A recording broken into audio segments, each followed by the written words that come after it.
bisa buat orang yang benci sama beliau jadi jatuh hati kepada beliau. Kalau kita udah jatuh hati jadi benci. Kebalik. Nabi orang yang marah kepada beliau jadi jatuh cinta. Kita hampir jatuh cinta jadi marah.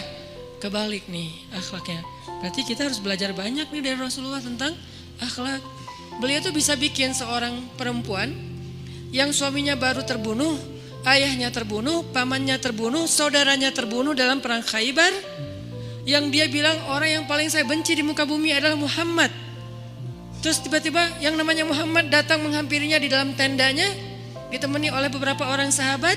Lalu kisah itu diriwayatkan, Nabi datang dengan raut wajah yang penuh empati.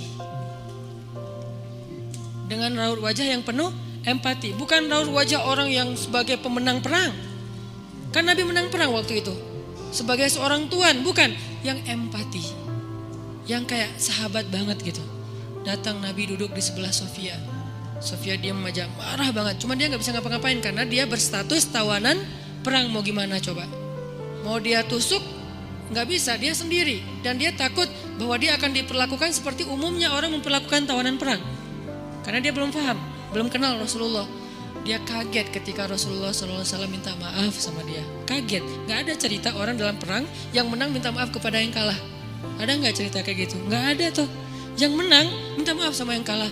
Maaf ya kami menang.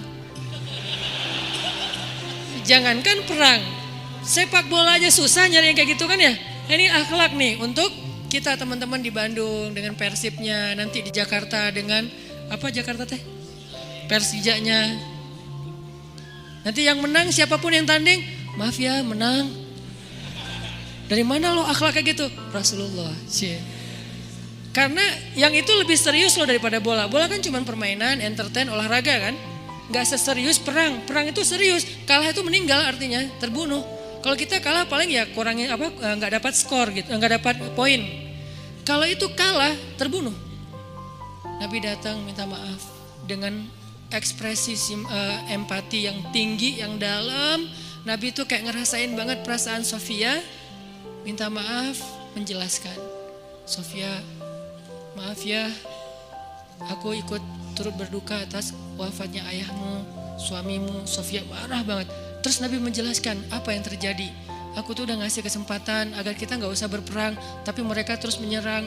Maaf ya, ngejelasin lagi. Maaf ya, ngejelasin lagi. Berjam-jam. Seolah-olah Nabi yang minta pengampunan kepada Sofia. Seolah-olah Nabi itu tawanan perang. Minta maaf, menjelaskan kejadiannya. Minta maaf, menjelaskan. Terus kayak gitu dengan ekspresi serius. Dan kelihatan banget lah ucapan dan ekspresi orang yang jujur kan kelihatan ya. Jujur bahwa beliau tuh empati banget, bahwa beliau juga berduka. Terus sampai Sofia dari yang tadinya lihat ke bawah nunduk marah, lama-lama ngelihat ke arah Rasul. Ngelihat ekspresi Rasul serius banget, malah dia jadi kasihan. Sampai akhirnya dia jatuh cinta kepada Rasulullah SAW. Kata Sofia, ketika Rasulullah SAW datang kepada saya, waktu itu dia adalah orang yang paling saya benci di muka bumi. Tapi dia terus meminta maaf dan menjelaskan. Meminta maaf dan menjelaskan. Sampai akhirnya dia menjadi orang yang paling saya cintai di muka bumi. Akhlak Rasul.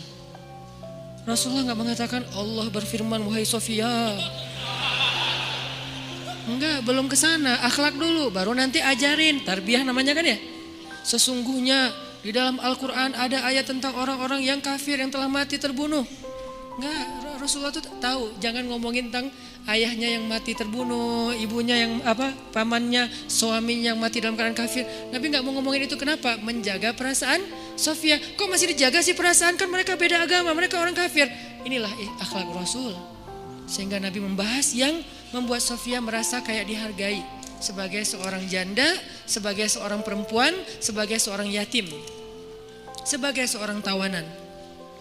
Sehingga dia takjub dengan akhlak Nabi. Akhirnya dia cerita, ya Rasulullah, belum beriman udah manggil, ya Rasulullah, saya pernah bermimpi bahwa dalam mimpi saya melihat ada rembulan di atas kota Madinah, lalu jatuh ke pangkuan saya. Jibril turun bilang ke Rasulullah, apa maksud dari mimpi itu? Tahu gak Rasulullah apa maksud mimpi? Apa Jibril? Maksudnya rembulan itu kamu. Maksudnya dia akan jadi istri kamu di dunia dan akhirat. Rasulullah langsung, aduh gimana ya? Rasulullah juga orang yang ra'fah banget tuh. Bil mu'minina ra'ufun rahim tuh Rasulullah. Gak enak, kan dia masih janda baru meninggal suaminya. Masa saya lamar gimana ya? Kata Jibril, ya Rasulullah, Allah suruh engkau melamar dia untukmu. Menjadi istrimu di dunia dan di akhirat. Rasulullah dengan gak enak hati mengatakan, Sofia, aku ingin melamar kamu. Sofia, gimana ya? Itu mah cewek ya. Saya mencoba untuk menghayati kisah ini dari angle cewek elegan ya. Bukan cewek biasa, oh boleh gak apa-apa sih, gue sih enggak. Cewek elegan, cewek terhormat, cewek yang soleha walaupun belum beriman. Pasti dia gak akan bilang, Alhamdulillah Masya Allah, A-nya panjang gitu kan ya. Terus pakai emoticon berderai-derai, enggak. Dia terhormat. Dia akhirnya, saya terserah gimana baiknya aja. Menikahlah Nabi dengan Sofia. Modalnya apa? Akhlak. Bukan mahar yang besar, bukan akun sosial media followersnya paling banyak, bukan eksistensi, bukan gaya-gayaan, bukan datang bawa mobil mewah, datang bawa akhlak. Ini kayaknya modal kita belajar juga nih gimana cara ngelamar calon istri, akhlak.